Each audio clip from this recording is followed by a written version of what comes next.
Olá, eu sou o professor Reginaldo Moraes de Macedo e iniciaremos agora a nossa primeira videoaula da disciplina Gestão de Operações e Logística 1. Nesta disciplina, discutiremos principalmente os conceitos que fundamentam o trabalho na gestão de operações, logística e gestão patrimonial. Vamos ver no slide quais são os objetivos desta videoaula. São objetivos desta videoaula, em primeiro lugar, conceituar logística, definir e descrever quais são as atividades logísticas. Também, entender o processo logístico e suas etapas, em especial a administração de materiais e a distribuição física. Definir o nível de serviço e correlacioná-lo com a qualidade do serviço logístico. Em seguida, discutir e explicar o equilíbrio de custo a partir da visão da logística. E, finalmente, definir a administração do patrimônio e depreciação e sua importância para a organização.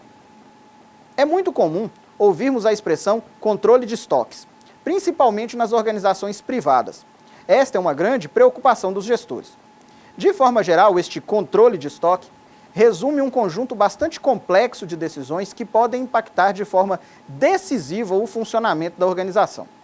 Em primeiro lugar, precisamos entender que dificilmente uma organização consegue funcionar sem algum tipo de estoque. Lembrando que estoque refere-se a uma quantidade de algum tipo de material que precisamos ou devemos manter sob vigilância a fim de que nossas operações ou atividades não sejam bruscamente interrompidas. Evidentemente, a importância dos estoques varia conforme o tipo de atividade econômica realizada pela organização. Se pensarmos em uma indústria, é difícil considerar o funcionamento de determinada organização sem a existência de estoques. Veja que muitas empresas até tentam ter o mínimo possível de estoques, transferindo a responsabilidade pelo seu gerenciamento para os seus fornecedores. Chamamos isto de sistema just-in-time, ou estoque mínimo. Mas, na maioria das vezes, as organizações industriais não conseguem se livrar dos estoques, e elas precisam então desenvolver métodos, processos, técnicas e ferramentas para garantir o melhor retorno possível para os recursos empregados nos estoques. Dessa forma, estoques são fundamentais para as organizações industriais. No comércio, basicamente, por sua vez, as organizações dependem dos estoques. Se o cliente chegar à organização procurando um determinado produto que não está disponível, é quase certo que ele procurará em algum concorrente e dificilmente retornará para dar à empresa uma segunda chance. Assim, estoques também são fundamentais para as organizações comerciais.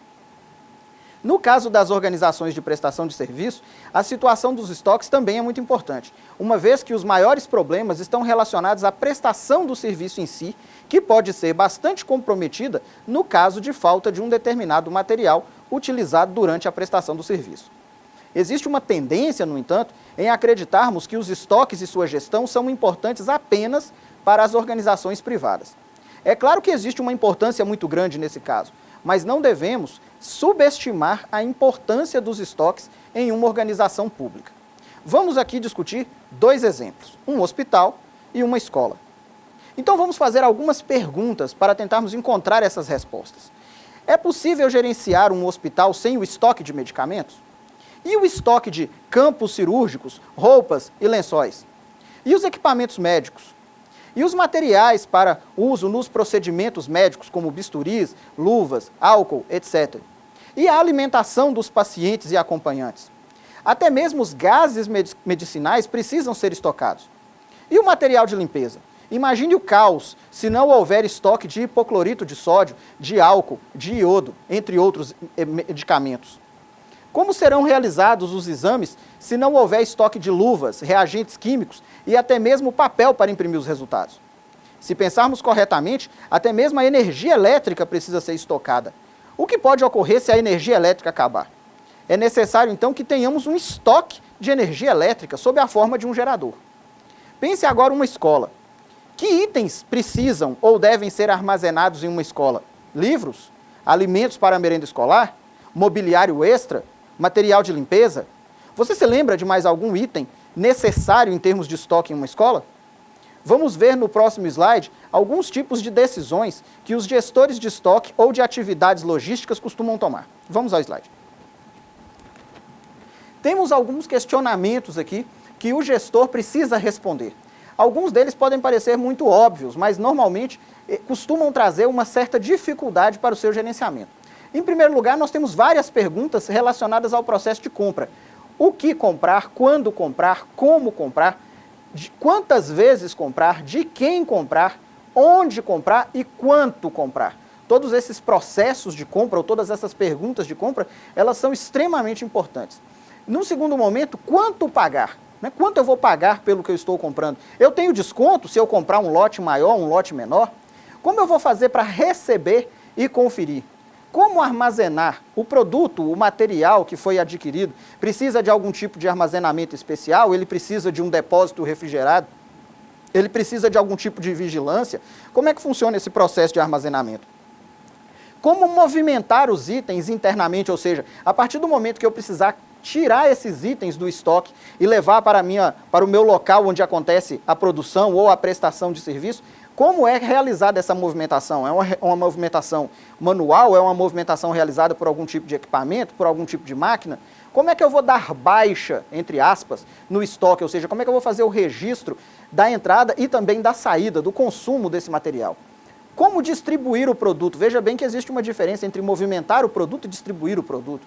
A movimentação é uma questão interna, né, dentro do limite, do âmbito da empresa. Agora, a distribuição já envolve a entrega para o cliente ou para os canais de distribuição que essa empresa possui. E aí tem uma próxima pergunta: quais os canais de distribuição? Por que meios ou por quais tipos? Eu vou ter um revendedor, eu vou ter um distribuidor, eu vou ter uma empresa que vai fazer apenas o transporte, ou ela é uma empresa que vai me representar, é um representante comercial? Então, quais são os canais de distribuição? Uma outra pergunta: qual o modal de transporte mais utilizado? É melhor mandar por avião, por barco, por via férrea? Como é que eu vou fazer por navio? Como é que é o modal de transporte, ou qual o modal de transporte? E, por fim, quais os custos envolvidos? A questão da gestão dos materiais e da logística pode representar um percentual que é bastante representativo, né, um percentual bastante significativo da gestão dos custos de uma determinada empresa. Mas ainda precisamos entender a relação que existe entre a administração de materiais e a logística. Nesse primeiro momento, vamos entender que essas áreas são complementares e que têm foco, respectivamente, nos ambientes interno e externo da organização. Assim, a administração de materiais busca identificar e analisar problemas, assim como propor soluções e implementar ações para problemas internos da organização, tratando de atividades como compras, recebimento, conferência, armazenagem e movimentação dos materiais. Enquanto isso, a logística preocupa-se, sobretudo, com as atividades que estão fora do escopo interno da organização. Neste sentido, por exemplo, abrange atividades como a roteirização e distribuição dos produtos, bem como identificação e análise dos modais de transporte mais adequados à necessidade da empresa. Nos próximos slides, vamos observar os conceitos relacionados à logística e à administração de materiais. Vamos aos slides. Em primeiro lugar, vamos conceituar a logística. Existe um conceito bastante utilizado na logística que diz que a logística significa entregar a quantidade certa, no tempo certo, pelo custo certo, ao cliente certo. Então, nós podemos ver que tem a ver, que está relacionado principalmente à movimentação externa, a uma distribuição, a entrega ao cliente por diversos meios, né, tantos quantos forem necessários esses meios, entregar a quantidade, ou seja, se o cliente comprou 10 unidades, ele precisa receber 10 unidades. Se houve a combinação com o cliente de quanto tempo vai ser necessário para entregar, esse tempo tem que ser respeitado. Evidentemente, eu tenho que garantir, né, além de atender o cliente adequadamente, eu preciso entender que eu preciso agir de uma maneira mais eficiente, ou seja, eu preciso buscar um custo adequado. E, evidentemente, eu preciso entregar para o cliente certo. Não adianta fazer todo esse processo e entregar o produto certo para o cliente errado.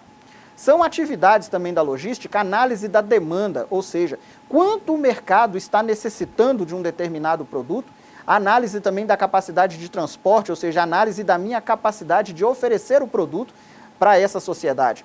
Outro tipo de atividade também é a roteirização. A roteirização está relacionada principalmente a como estabelecer a melhor rota ou o melhor perfil de entrega. Não é? Eu vou trabalhar com entrega compartimentada, eu vou trabalhar com entrega única, eu vou trabalhar com lotes fracionados de entrega. Então, por onde, né, e como esse transporte vai ser realizado?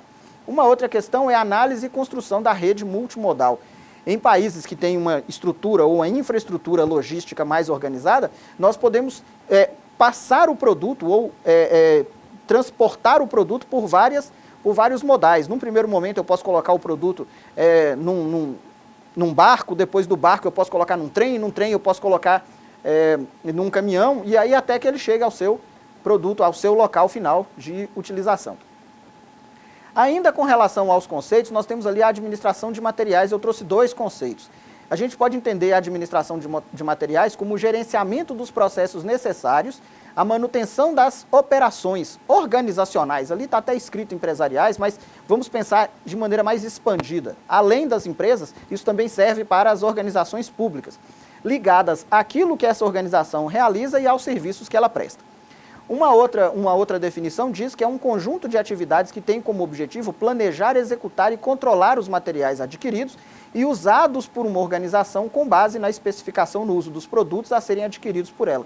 É um conceito um pouco mais abrangente. Lembrando que tanto a logística quanto a administração de materiais, elas têm finalidades e funções tanto na administração privada quanto na administração pública. Quais são as atividades da administração de materiais? Nós fizemos um resumo aqui dessas atividades. Em primeiro lugar, nós precisamos classificar e catalogar o material, né? Nosso estoque ele precisa ser organizado, ele precisa estar lá com cada item devidamente cadastrado, devidamente registrado, né? Então isso é um processo que a gente vai chamar de classificação e catalogação. Depois nós temos o processo de compras, observando aí que nas organizações públicas esse processo de compra ele obedece a uma norma, ele obedece a uma lei, que é a Lei 8.666, também conhecida como Lei de Licitações. Depois nós temos recebimento e conferência, né? Então uma vez que o produto chegou, né, que o bem chegou, que o item chegou, como é que eu vou fazer para receber, como é que eu vou conferir com o documento. Em seguida nós temos o gerenciamento do layout do local de armazenagem, né? Então nós temos um depósito, nós temos um centro de distribuição, nós temos um almoxarifado, como é que ele é organizado, qual é o tipo de lógica de organização desses itens dentro desse material. Nós temos também aí a armazenagem, que são os processos especificamente de colocar cada coisa no seu lugar, cada item, cada material na sua devida posição dentro do estoque. Nós temos o inventário, que é a recontagem que nós vamos fazer do estoque. Então, rotineiramente, e aí dependendo de alguns critérios, rotineiramente nós precisamos conferir se a quantidade registrada nos meus controles, né, no meu software ou nas minhas fichas, se ela está adequada em relação ao que está nas prateleiras lá dentro do estoque. Nós temos ainda 2 tipos de registro. O registro de entrada e saída, né, que é a adoção de algum tipo de sistema informacional para registrar as notas de entrada e as notas de saída, e nós precisamos também fazer um controle, um acompanhamento efetivo da movimentação. Quem está solicitando o material, por que está solicitando, onde é que esse material está sendo encaminhado e por que ele está sendo encaminhado. Então essas são algumas das atividades de administração de materiais. Embora não seja o foco desta disciplina, é importante que conheçamos também o conceito de gestão da cadeia de suprimentos. Quando falamos em gestão de cadeia de suprimentos, ou Supply Chain Management, estamos operando em um nível muito mais abrangente que as atividades internas da administração de materiais ou mesmo externas da logística.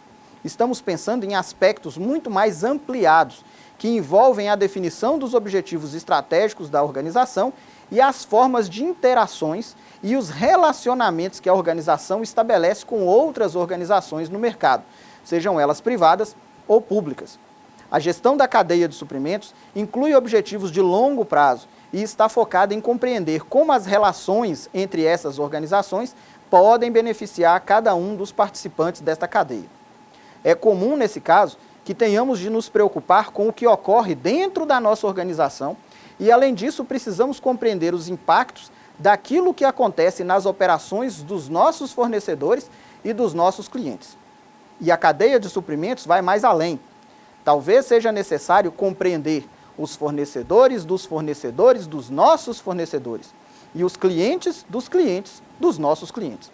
Ou seja, torna-se necessário estabelecer um conjunto de modelos, processos, técnicas e ferramentas que permitam ou possibilitem ter uma visão muito ampliada do funcionamento da cadeia de suprimentos. Mas vamos voltar agora à gestão das operações e da logística. Vamos falar agora a respeito do nível de serviço. Vejamos o próximo slide. O que é nível de serviço? Segundo o nosso caderno didático, que serve como base para a disciplina, o nível de serviço é um conjunto de atributos relacionados à qualidade percebida pelo cliente no que se refere às atividades da logística, atividades que sejam realizadas diretamente em termos de logística. É importante definir, né, quando você vai definir o nível de serviço, é importante definir as metas claras, concisas e específicas a partir de indicadores previamente definidos e que possam ser adequadamente gerenciados. Então, quando nós falamos de nível de serviço, nós estamos falando de um direcionador da ação. É um conjunto de critérios, um conjunto de metas que explicam quem somos nós, o que vamos fazer e por que estamos fazendo. E, principalmente, como vamos acompanhar cada um desses objetivos. Veja bem aqui alguns exemplos de nível de serviço. Então, nós podemos dizer que quanto mais clara, objetiva e concisa, né, quanto menos ambíguo é a minha declaração ou o estabelecimento da minha meta, melhor em termos de nível de serviço. Então, nós temos ali, o correto seria dizer que o produto deve ser entregue no dia 10/10/2019, às 19 horas, no armazém de tal cidade, endereço Y. Não existe ambiguidade. Eu tenho o dia, eu tenho o local, eu tenho o horário, né? Então, eu sei exatamente a cidade. Isso é muito melhor do que dizer, pura e simplesmente, que o produto deve ser entregue rápido, né? Então, rápido é uma questão bastante subjetiva. É rápido para quem? É rápido para mim? É rápido para você? O mesmo entendimento que eu tenho de rápido é o mesmo entendimento que você tem? Provavelmente não. No segundo exemplo, nós temos assim, é permitido 2% de perda de peso de material até a entrega no armazenamento do cliente, no armazém do cliente. Ou seja, você está estabelecendo um máximo de perda, de desperdício que pode existir naquele processo de transporte. Seria incorreto dizer, não pode perder muito produto. O que é muito? O que é pouco? Muito para mim é tantos por cento, para você pode ser mais, pode ser menos. Então, sempre que formos trabalhar em nível de serviço, todos os indicadores, todas as nossas declarações, elas precisam ser claras, objetivas e quantificar adequadamente, né, os indicadores que vão ser acompanhados. Um outro exemplo diz que o produto não pode sofrer qualquer tipo de avaria durante o processo. Significa que ele não pode ter nenhum tipo de efeito colateral. O processo de transporte não pode gerar efeitos colaterais e danos ao produto durante o transporte. Seria incorreto dizer que não pode estragar muito o produto. Então, nós podemos ver que o nível de serviço ele é uma ideia, né, que vai orientar o trabalho, ele vai estar baseado na questão dos indicadores e esses indicadores têm que ser perseguidos. Nós temos que colocar a empresa para funcionar a fim de que esses indicadores claros, objetivos e concisos sejam atingidos. Se eu tenho essa dimensão, eu vou conseguir compreender melhor o funcionamento da minha estrutura, né, do nível de serviço e como esse nível de serviço ajuda a estruturar as atividades de gestão de materiais e da logística. No modelo logístico, apresentado no caderno didático, a logística é um agregado de atividades baseada em 3 grandes grupos de processos. Quais são esses grupos de processo? O primeiro é a gestão do processamento do pedido. O segundo é a gestão de transporte e o terceiro é a gestão de estoque. No contexto deste modelo apresentado, o nível de serviço funciona como uma espécie de centralizador das atividades de planejamento, execução e controle da organização. As gestões de estoque e de transporte relacionam-se diretamente às atividades de compra, armazenagem, embalagem, manuseio de materiais e transporte. O modelo fica mais compreensível quando observado a partir de sua figura esquemática. Vamos ao slide. Esse modelo está no caderno didático na página 27. Nós podemos observar aqui a centralidade do nível de serviço.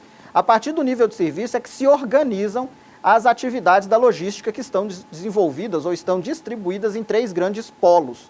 A gestão do estoque, a gestão do transporte e a gestão do processamento do pedido. Vocês observem, então, que é o nível de serviço, por meio dos seus objetivos, é que vai gerenciar, vai permitir esse planejamento, a execução e o acompanhamento das atividades logísticas. Nós temos ali, então, por exemplo, gestão do estoque, compras, armazenagem, embalagem, manuseio, tudo isso tem a ver com a gestão do estoque. De onde eu estou comprando, como é que eu vou receber, como é que é a embalagem, como é que eu vou armazenar. Isso tem a ver com a questão do estoque, quer dizer, tem a ver com a questão principalmente das compras, né, e do recebimento desses produtos lá dentro da organização. Depois nós temos a gestão do transporte. Se a gestão do estoque é basicamente uma atividade interna, A gestão de transporte, ela é necessariamente uma atividade externa. Então nós temos lá o transporte. Como é que eu vou fazer para manusear? Como é que eu vou garantir a segurança da embalagem? Como é que eu vou fazer para tirar da armazenagem, transportar e depois entregar para o meu cliente? Né? Qual o impacto que o transporte tem, por exemplo, em relação às compras? E, por fim, eu tenho a gestão do processamento do pedido, que vai gerar uma necessidade de sistemas de informação lá naquele item manutenção da informação. Então, esse é um modelo proposto pelo caderno didático para as atividades da logística. Continuando, falaremos agora a respeito do processo logístico. É interessante relembrarmos que, ao utilizar o termo processo, estamos nos referindo basicamente à estrutura composta por entradas, processamento e saída, ou seja, a organização baseada em sistemas, como já vimos em outras disciplinas. Neste caso, podemos nos referir ao conjunto de atividades que se iniciam na compra de produtos e serviços dos fornecedores, que em seguida recebem algum tipo de agregação de valor dentro da organização, para então ser concluída com a entrega de produtos e serviços aos clientes. No próximo slide, veremos o modelo apresentado no caderno didático, pelo qual a logística é construída a partir da integração entre dois grandes conjuntos de processos: a administração de materiais, que envolve os fornecedores, e a distribuição física, que se refere aos clientes. Nós podemos ver aqui neste modelo que existe uma linha tracejada mais externa, que é a representação da logística. Nesse modelo, nós estamos entendendo que existe a logística enquanto uma agregação de dois grandes conjuntos de processos. No primeiro conjunto de processos, nós temos a administração de materiais. Essa administração de materiais tem a ver principalmente com o gerenciamento dos estoques. Então, nós temos ali, essa administração de materiais tem uma relação muito próxima com a questão dos fornecedores. Então, a gente vê que existe um fluxo, né? O fornecedor informa sobre pedidos, né? Sobre os pedidos. O fornecedor também entrega o material. A empresa, organização, indústria, organização pública, recebe, então, essas informações que vêm dos fornecedores, ela processa essas informações, ela recebe os pedidos, ela escolhe os fornecedores, então existe todo um fluxo nessa parte superior esquerda que tem a ver com o que a gente chama de abastecimento.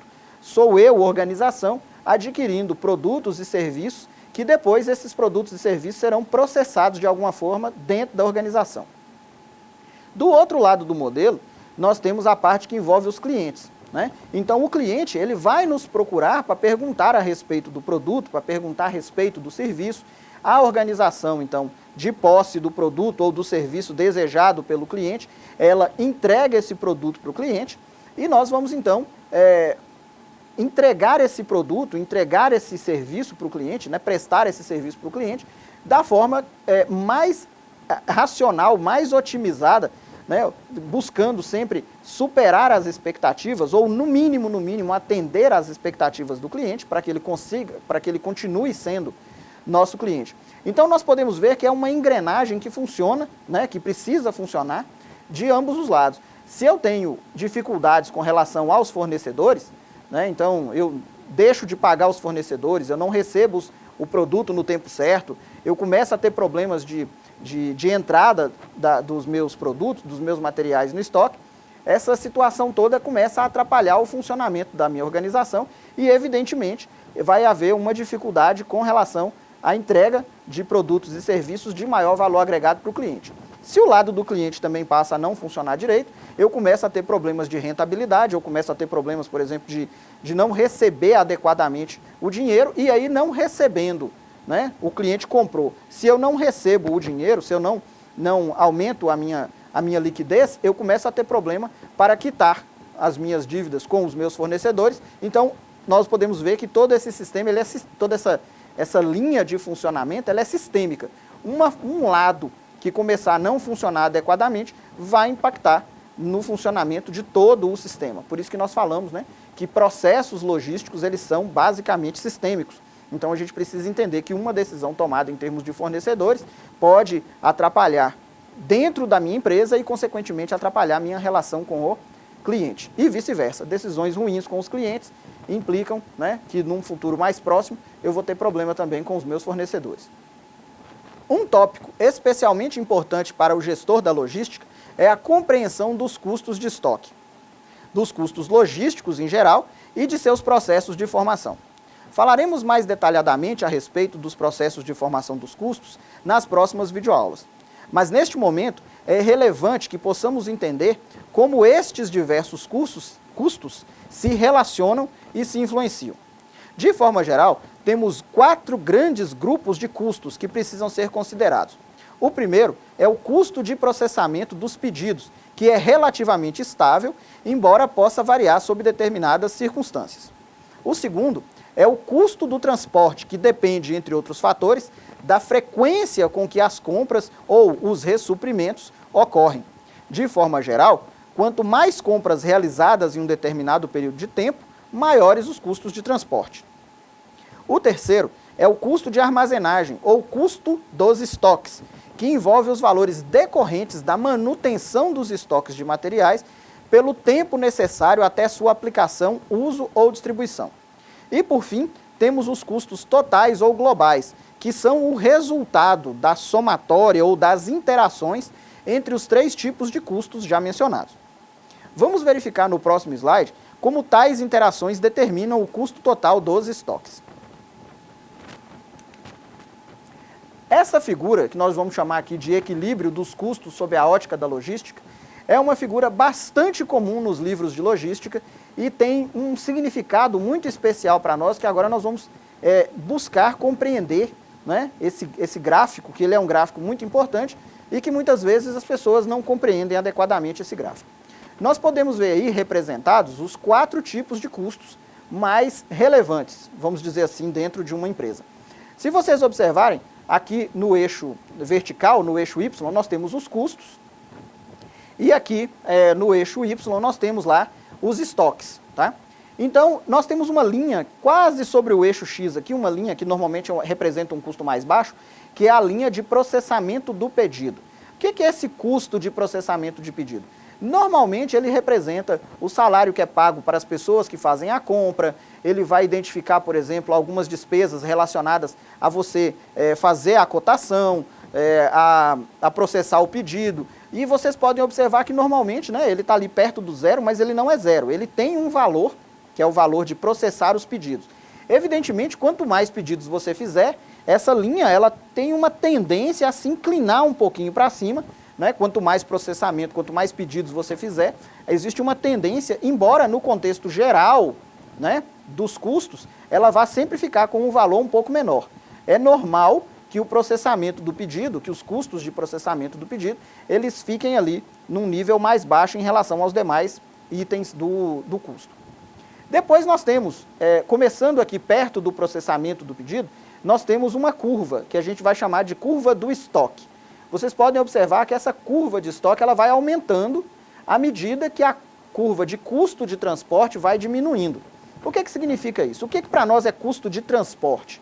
O custo de transporte tem a ver com o valor de frete, com o valor, né, que eu estou pagando para poder fazer cada vez mais produtos. Então, quanto mais eu compro, quanto mais vezes, quanto mais operações de compra eu tenho, maior o meu custo de transporte. Então, eu poderia dizer o seguinte: eu comprar menos vezes implica diminuir o custo de transporte? Eu poderia dizer que sim. Então, ao invés de comprar toda semana, eu posso comprar de 15 em 15 dias, eu posso comprar uma vez por mês. Mas, evidentemente, isso tem um lado positivo e tem um lado negativo. Se eu compro com mais frequência, eu tenho um custo de transporte mais alto. Eu pago mais frete, entre outras coisas, né? Eu pago mais frete, eu pago mais seguro sobre aquela carga que é transportada. Então, comprar mais frequentemente gera problemas, né? Gera um aumento do custo de transporte. Quanto mais eu vou juntando os pedidos, né? Ao invés de comprar toda semana, por exemplo, tem empresas que compram diariamente. Ao invés de comprar todo dia, eu passo a comprar semanalmente. Ao invés de comprar semanalmente, eu começo a comprar quinzenalmente.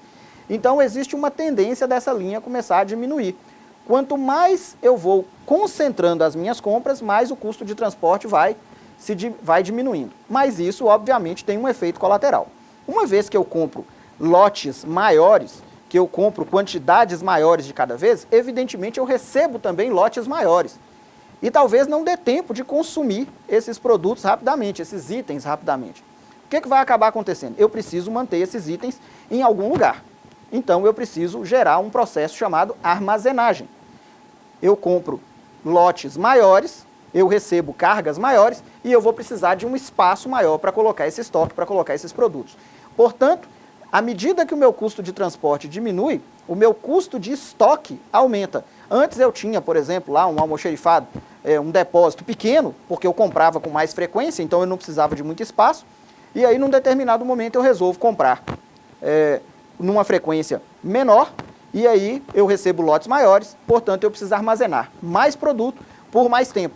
E isso vai implicar um crescimento do meu custo de estoque. Vocês podem observar que à medida que o custo de transporte diminui, o custo de estoque aumenta.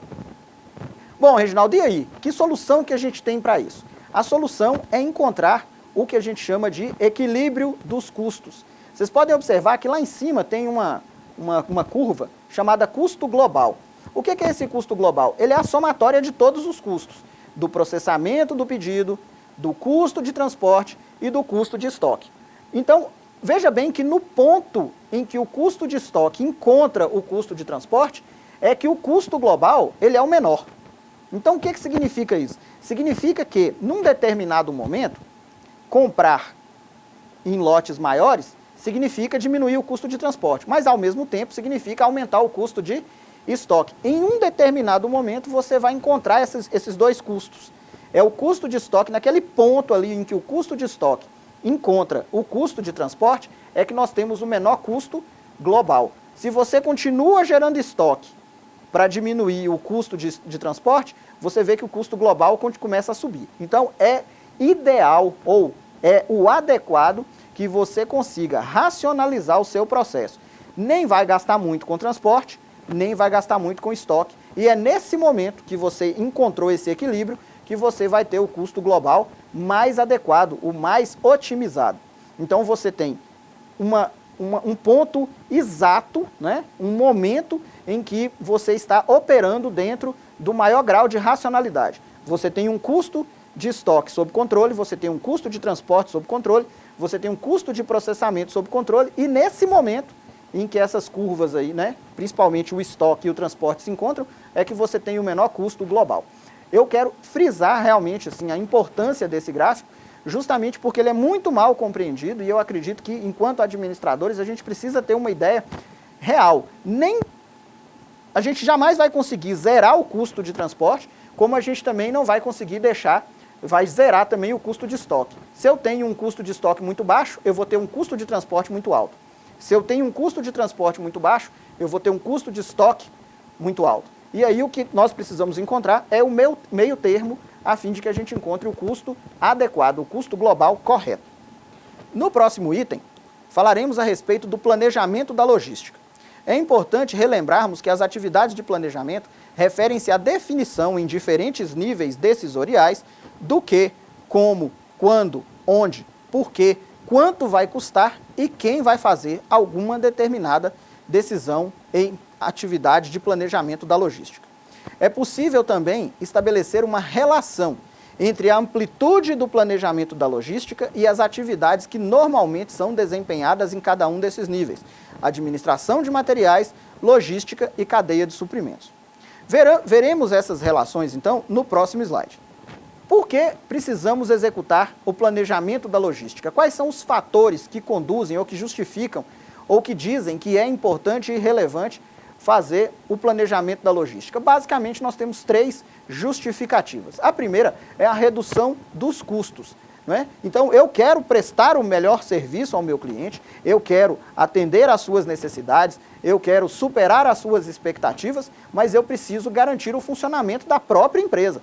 Significa que eu preciso encontrar uma forma adequada de atender o cliente, mas ao mesmo tempo fazer isso de forma otimizada, ou seja, eu preciso garantir a eficácia e a efetividade, mas eu preciso também pensar em termos de eficiência. Não adianta só atender o cliente e depois a empresa pode, necessariamente e eventualmente, a organização pode vir a ter problemas de fluxo de caixa porque ela não pensou na redução dos custos e das despesas.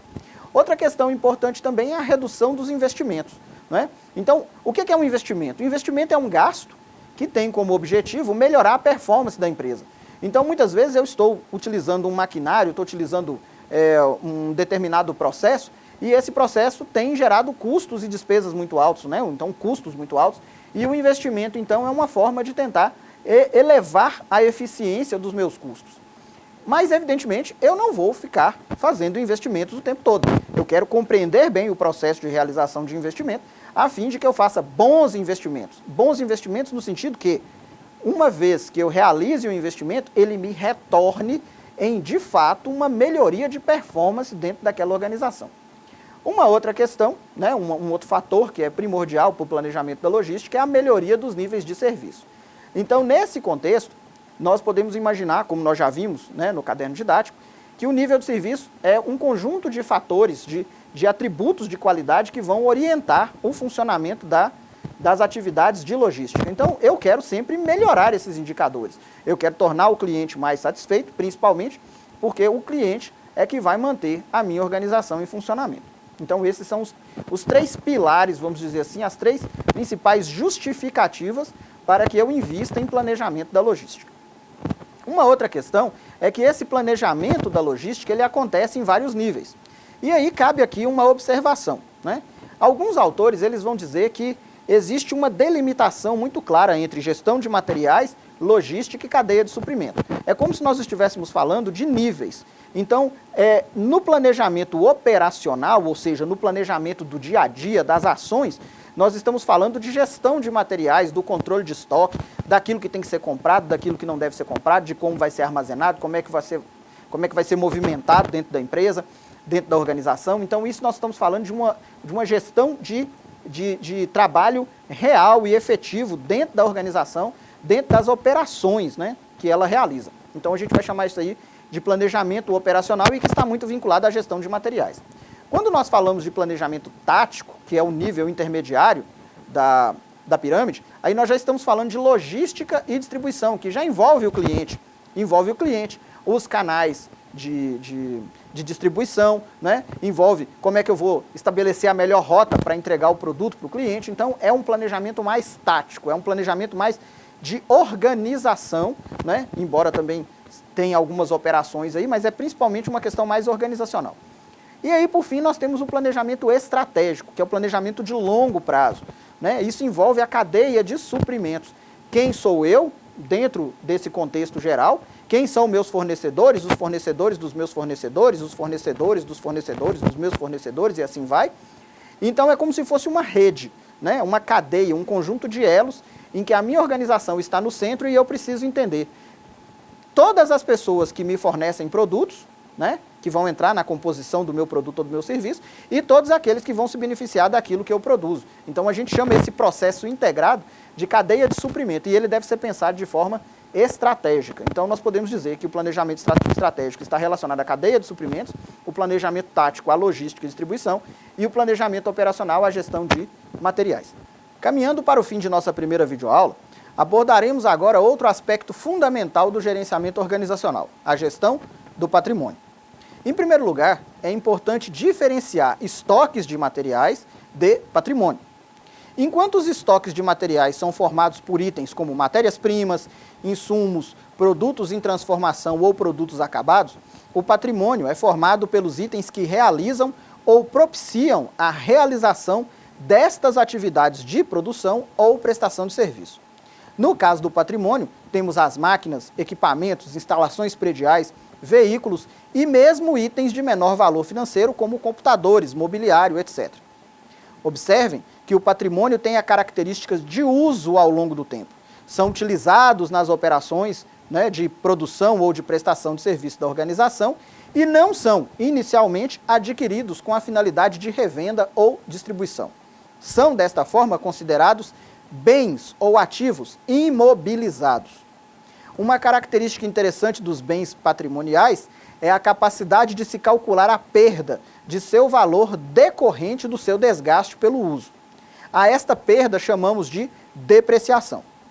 O tipo de depreciação, os percentuais a serem aplicados e o tempo necessário para a completa depreciação do bem patrimonial dependem de diversos fatores, incluindo o próprio bem e a legislação específica relacionada ao mesmo.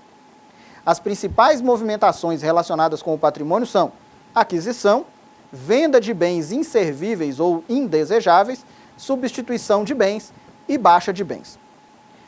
Vejamos no próximo slide as categorias de itens de patrimônio. Dentre as categorias de itens de patrimônio, nós destacamos aqui máquinas e equipamentos, né, as edificações, terrenos, jazidas e recursos intangíveis. O que são cada um desses itens? Máquinas e equipamentos normalmente são utilizados durante a produção ou prestação do serviço. As edificações, no caso especificamente, são as construções, né, a infraestrutura que, no caso, compõe, ou que agrega, ou que possui essas máquinas e esses equipamentos. É dentro dessas edificações que ocorrem as operações de produção ou de prestação de serviço. Os terrenos também são considerados itens de patrimônio. Tá? As jazidas, por exemplo, de minérios, né, de pedras preciosas, elas também são consideradas itens de patrimônio. E nós temos um tipo bastante peculiar aqui de item de patrimônio, que são os recursos intangíveis. Né? Então, por exemplo, imagine a marca de uma determinada empresa, né? Um símbolo, né? A logomarca, o logotipo, o slogan de uma empresa. Então, isso tudo compõe um tipo de recurso que, embora não possa ser tocado, mas ele tem um valor, né, muito substancial hoje nos balanços das empresas, nos balanços contábeis das empresas. Então, a gente pode dizer que são recursos intangíveis. Outro tipo de recurso intangível é conhecimento aplicado. Por exemplo, as patentes, os royalties, né, todo esse tipo de materialização de pesquisa e desenvolvimento lá dentro dos recursos intangíveis também compõem parte do patrimônio.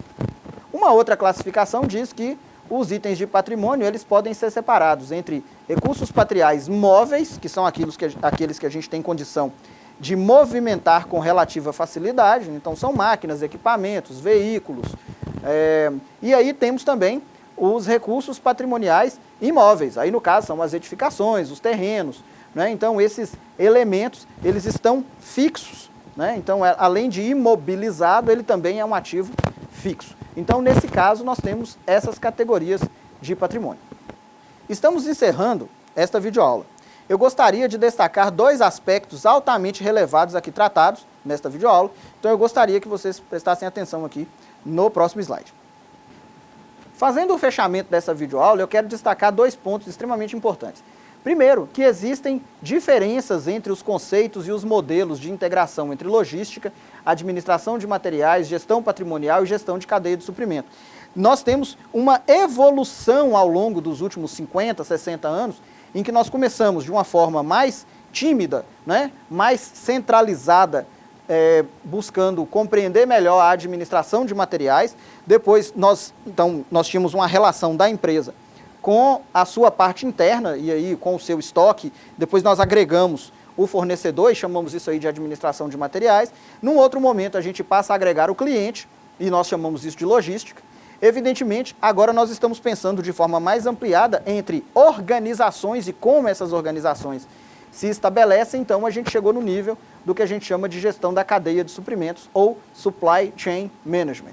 Então nós temos diversos níveis. Em alguns livros, em alguns materiais, né, de estudo, a gente vai observar que existe uma hierarquia entre a administração de materiais, como um nível mais operacional, e eu já falei disso, a logística como um nível mais tático e a cadeia de suprimentos como um nível mais estratégico. Isso não significa que uma área é mais ou menos importante que a outra, ou que nós devemos privilegiar a gestão de cadeia de suprimentos porque ela é maior do que a logística e a logística porque é maior que a administração de materiais. O que nós precisamos entender, isso é sistemicamente, não é? Que uma vez que a administração de materiais não funcione, a logística também não vai funcionar e muito menos a cadeia de suprimentos.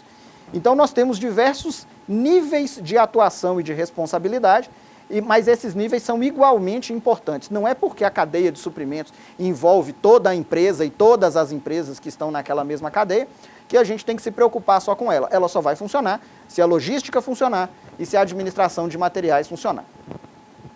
Uma outra questão também para nós aqui, né, é tratar da relevância dessas operações, da gestão de operações e logística no ambiente das organizações públicas. Eu quero frisar, né, por considerar que isso é muito importante, não subestimar, como foi dito no início da videoaula, não subestimar a importância dessas atividades, né, dessas operações e da logística nas organizações públicas. Nós falamos aí a respeito da gestão de um hospital e falamos da gestão de uma escola e nós percebemos que é praticamente inviável, né, que uma organização pública funcione sem algum tipo de estoque de material, né, que funcione ou que permita, ou que propicie o funcionamento dessa organização. Então, vamos, como futuros bacharéis em administração pública, dar a essa área a importância que ela tem. Muitas vezes nós chegamos a uma organização pública e ela não está funcionando adequadamente e nós depois é que vamos prestar atenção que os problemas estão relacionados à questão das operações e à logística. Em algum momento houve uma falha e isso gerou todo um caos dentro daquela organização. Eu quero então agradecer pela atenção de todos e todas, espero encontrá-los em nossa próxima videoaula e um grande abraço, até breve.